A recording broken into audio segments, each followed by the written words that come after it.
සමහරක් කට්ටියට තියෙන ප්‍රශ්නයක් තමා මේ අපිට එන හැඟීම් වලට කොහොමද වටිනාකමක් දෙන්නේ කියලා. ඔයාලා අහලා ඇති ඔය ගීත රචකයෝ එහෙම ලස්සන ගීත එළියට දාන්නේ එයාලගේ ආපු හැඟීම එළියට දාලා.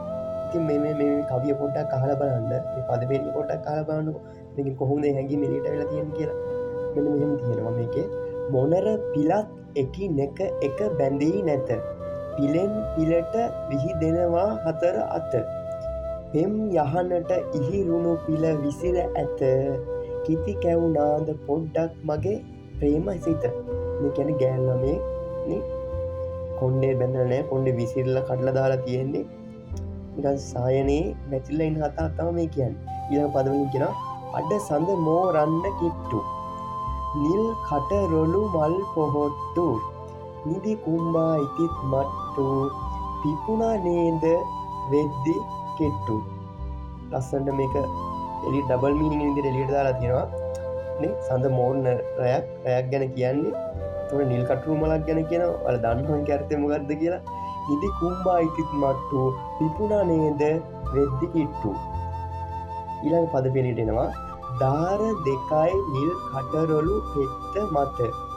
වියලුනේ කිමද වැස්සක් එහි නොතිබ්බද. සිනිඳු වුවත් වියලුණු විට පෙත්ත මත.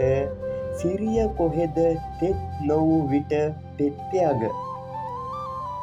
කියනවා නිල් කටරොළු පෙත්තයග තිබිලා තියෙන වියලිව. ඉතින් අහනවා වැස්සක්වත් තිබිලා නැද්ද මේක තෙත්තලා තියෙන්නේ කියලා. එතකොට එහෙම තෙත නැතුව ඒකේ කොහෙද සිරියාවක් කියලා අහනවා. ඊළඟ පද පෙළට යම් නිදි කුම්බණන් අල්ලන විට හැකිලෙන්නේ.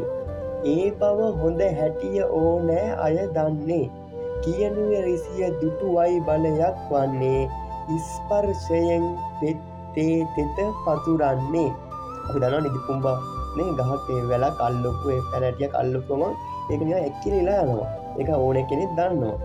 ඒවට කීනිය රිසිය දුටුවයි බලයක් වන්නේ.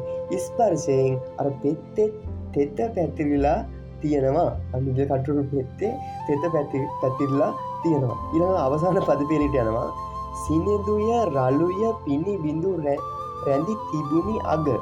සිනිඳුයි රළුයි ඒ වගේ පිනි බිඳු තිබිලා තියෙනවා මේ පෙත්තේ අග.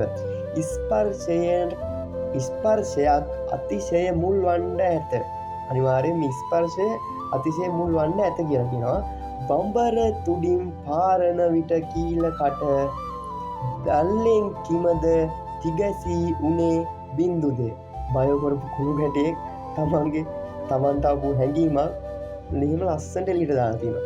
ඉතින් මේකේ තේරුමක් දෙන්න කට්ටිය අහන්න ගනි. මේකේ තේරුම තියෙන්නේ තමන්ගේ يعني ප්‍රථම ලිංගික අත්දැකීමක් ගැන වගේ තමයි තේරුමක් ඇවිල්ලා වෙන්න තමයි මේක ලියලා තියෙන්නේ.